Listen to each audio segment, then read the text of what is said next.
अस्सलाम वालेकुम नाजरीन, आप देख रहे हैं मुस्कुराहट के फूल यूट्यूब चैनल। मुसलमान माशरे में होना तो ये चाहिए कि हर फर्द उल्फत और मोहब्बत की जिंदगी गुजारे, हुस्न अखलाक और इसार के जरिए दूसरे बंदे को खुशियां पहुंचाए।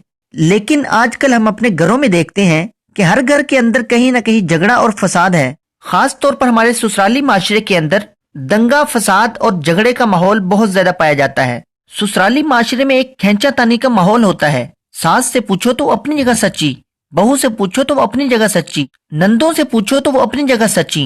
सच्ची भी सब होती हैं और परेशान भी सब होती हैं। आखिर वो कौन सी बात होती है जिसकी वजह से घर के अंदर टेंशन की कैफियत होती है, एक दूसरे की गिबतें हो रही होती हैं, इख्तियारात की जंग हो रही होती है, घर पुरसुकून होने की बजाय परेशानियों का बसेरा बन जाता है।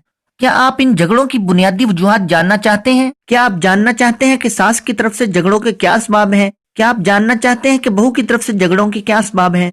क्या आप जानना चाहते हैं कि नंदे क्यों झगड़े करती हैं? क्या आप जानना चाहते हैं कि सास और बहू की जिम्मेदारियां क्या हैं? क्या आप सास को काबू करने के तरीके और ससुराल में अपना सिक्का जमाने के खुफिया राज जानना चाहती हैं? अगर आप इन तमाम बातों को जानना चाहते हैं तो हमारी इस सीरीज को फॉलो कीजिए। इस सीरीज में हम इन तमाम टॉपिक्स में से हर टॉपिक पर एक मुकम्मल वीडियो बनाएंगे। ये तकरीबन 15-20 वीडियोस बनेंगी। आप इन तमाम वीडियोस को देखिए और ससुराल में अपना सिक्का जमाने के खुफिया राज को जानिए। अगर आपने ये तमाम वीडियोस देख ली तो आपका घर यकीनी तौर पर जन्नत बन जाएगा और आप ससुराल में झगड़ों से निमटने के फन से वाकिफ हो जाएंगे। मुझे इजाजत दीजिए, मुलाकात होगी किसी अगली वीडियो में। अस्सलामु अलैकुम।